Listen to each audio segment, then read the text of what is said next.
The unmarried, if you desire to be married, what symbol in the world would imply that you are married? A little band in this Western world, a little band around this finger. Not around any other finger, around this finger.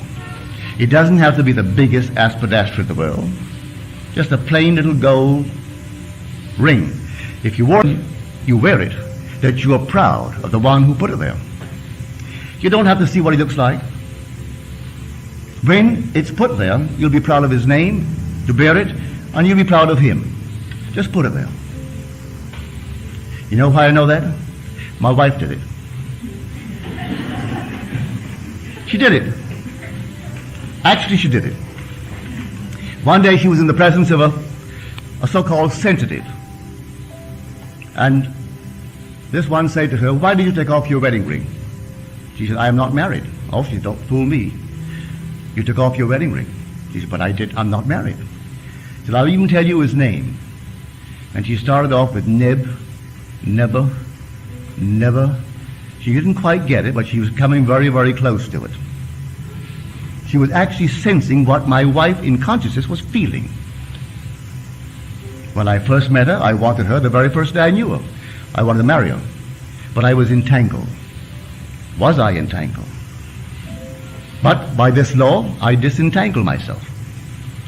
Without hurting anyone, I disengage myself from all these complexities so that I could actually legitimately say, "Will you marry me?" But in the meanwhile, she was wearing the ring. I hadn't yet put it there, but she allowed me to put it there and slept as though I had put it there. So I tell you, unmarried ladies, if you desire to be married, maybe you don't. If you do, that's the way to do it. And he'll come out of the nowhere. You don't have to go and buy anyone or try to meet the right people. Usually when you try to meet the right one, he's always the wrong one. So don't go searching. Those who go searching for love only make manifest their own lovelessness. And the loveless never find love. Only the loving find love, and they never have to seek for it. So you fall in love, you don't have to seek for it. You draw them. They come to you. So here, this is the power of which I speak. The power of the universe, the power that created and sustains the universe, is resident in you as your own wonderful human imagination. That's God.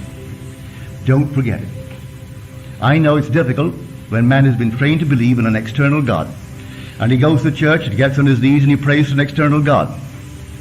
And he goes home at night, maybe he does say his prayers, and he gets down on his knees and he prays to an external God. All right, maybe that's a nice thing for someone to do. But I tell you, he isn't out there at all. Imaginal acts are sowing.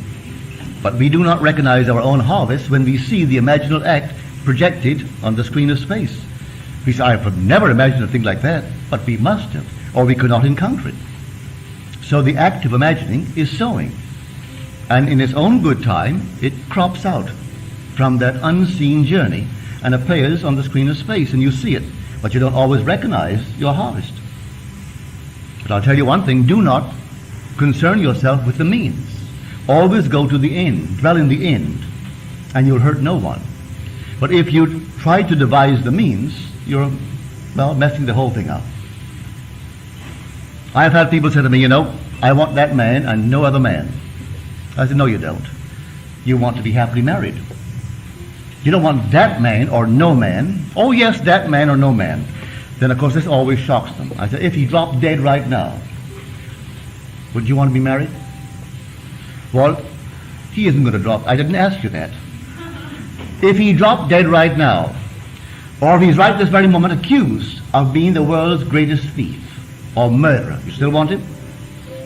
Well, now, why ask those questions, Neville? I want that man. But you see, it isn't that man. They want to be happily married. Well, I have gone to so many weddings where it was either that man or none, and it wasn't that man. And they're embarrassed when they see me standing in the aisle. Because it had to be that man or no man, and here it is, isn't that man at all. And they walk down, they're happy with their new mate, but a little sheepish as they pass by. Because they know, I know, he was not the man. You want to be happily married. All right, go to the end, you're happily married. Then let him come. Clothed in all that it takes to be happy in your world. He doesn't have to be some matinee idol. What's their so-called world? They divorce one after the other anyway. So what did that do to the girl? Or she to him? So that's not what you really want. You want something that's a man. When he comes home, the house is full. When he comes home and you aren't there, the house is empty. I know that that's what I would like, and I have that. If I come home and Bill is not home, I feel even I have friends at home. I may have a party going on, a cocktail party. 10 people, 12. Where's Bill? Well, she isn't here. You know, the whole thing is empty until she comes. And if she goes out and I'll be back at 5, and she isn't 5, she comes back at 6. Well, between 5 and 6, I am not myself. Where is she? Everyone should have that sort of relationship, that the house is empty when the mate isn't there. Male or female. If I could come home and it didn't matter whether she was there or not, what on earth am I doing being married? So as Neville said, go to the end. What we all want is to be happy. It's not about a person. It's about the end, where you are happily married, if you want to be married. That's it. A lot of people are failing to manifest because they are not going to the end. They are focusing on the means. Ask yourself, what is the goal? What is the objective? It's not about a person. It's about you being happy. Have you ever thought, what if that person doesn't make you happy? What if you won't make that person happy? So focus on being happy. And also, don't worry about the qualities of the person you want to be with. You will not be happy with someone without the qualities you want.